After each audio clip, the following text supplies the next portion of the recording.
money don't work. I told you that was stupid. I told you it was a scam. You got to make a decision that you're going to, number one, align with yourself. You got to align with your dreams and your goals, my friends. You got to believe in yourself more than you believe in anything else. And then you got to understand the way you were raised. Don't try to conform and be like everybody else. Do not try to be like anybody else. Try to be the very best version of yourself. See, all of us came up in some different, situations. See, I grew up around drugs. I'm a Jamaican. My mom and dad is Jamaican. And I tell a story all the time, like, listen, smoking weed is in my culture.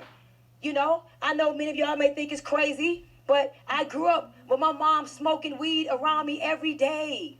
I'm a real Jamaican. My mom used to blow weed in my face as a child. When my mom was pregnant, she smoked her whole pregnancy. Again, am I making an excuse for you to use drugs? No. I'm telling you that all of us are different. I grew up watching my mom bag up bricks of cocaine. I watched my mom hustle every day. My mom used to leave us to travel, and I used to be like, when is she coming home?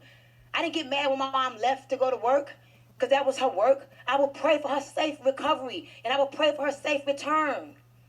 But see, a lot of us don't understand that we have to be embracive of other people's culture, embracive of where other people come from. See, some of y'all may have grew up with parents that, you had a mom and a dad. But what if I told you at 8 years old, when my mom was gone, selling her drugs, I would be with friends, stealing food out the refrigerator because I was hungry. Can you imagine that? At 8 years old, when you was having dinner at the dinner table with your mom and your dad, I was stealing little Debbie cakes out the refrigerator, and I would go in the bathroom to eat it because I was living with someone else. And y'all know how it is when you living with somebody else. Can you imagine at 13 years old, my first time I stepped foot in a strip club, I was 13. The water was off at my home. And I went to a strip club, Patina, because I wanted to see what it was like. And I went to that strip club. And the man walked up to me. He said, if you lift up your skirt right now, I'll give you $600. And I felt so humiliated. I'm like, I'm not doing that. I'm 13.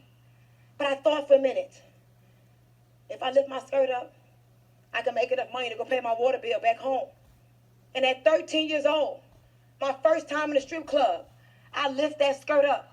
I got them $600, and I paid my mama's water bill, and me and my family had water again. See, y'all don't know what that feels like. Y'all don't know what that feels like. Y'all don't know what it feels like to have a child at 15 years old. You a child trying to figure things out yourself, but yet still at 15 years old. I was a child having a child. Have you stopped to take the time to get to know the people in your organization?